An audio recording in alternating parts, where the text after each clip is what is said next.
Hey, I'm Æyers, and this week I'll be drawing the RPG character that I made in my first video. First, to recap, just some important features about him. First of all, he was a warlock of the genie subclass, which means that he has a pseudo-dragon with a little capsule that he can go inside of. Like, it's his reverse genie lamp. Instead of a genie going in, he goes in. I love it. Then, he's got Eldritch Blast, which he'll shoot. And then, after that, he goes into being an armorer, which is mostly important for showing that he has cool armor on. And if possible, the armor has replaced one or two of his limbs, and so if he could show skin tone on one limb, metal on the other limb, that would be a cool detail. But it's not making it in. Then, I gather reference images. Now, this part is tricky because you're not supposed to copy anything, and I am not sure how much you're supposed to change between your reference images and your actual thing.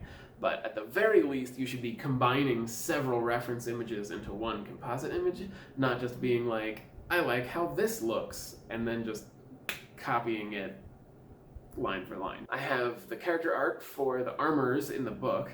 I have an Eldritch Blast, which I think looks really cool.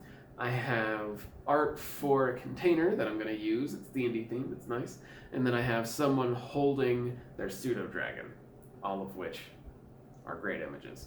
The next step is to figure out the composition of the image. And so if I have a pseudo-dragon, I've got the armor himself, and I've got an Eldritch Blast, that's a lot to try to fit in. And so where you put those pieces can change what the image looks like a lot.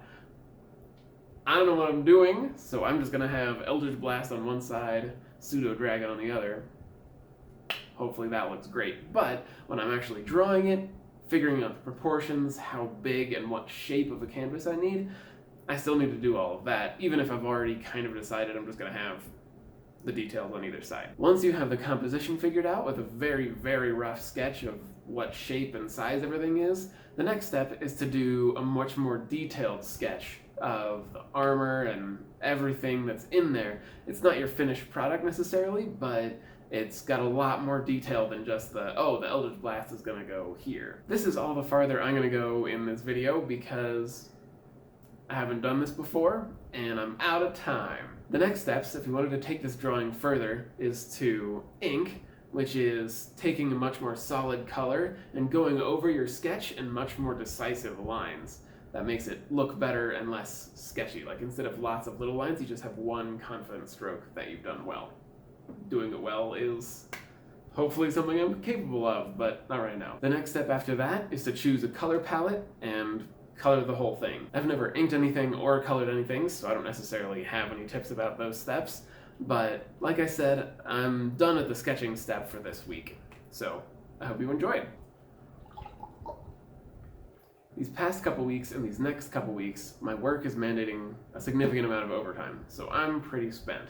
So next week's project is just maintaining my mental health. I'll still make a video, but it's not going to be a big explanation of how to do a thing. I'm just going to be enjoying myself and taking a video of it, and then I'll edit it together at some point. Thanks for watching. Hope you enjoyed. See you next week.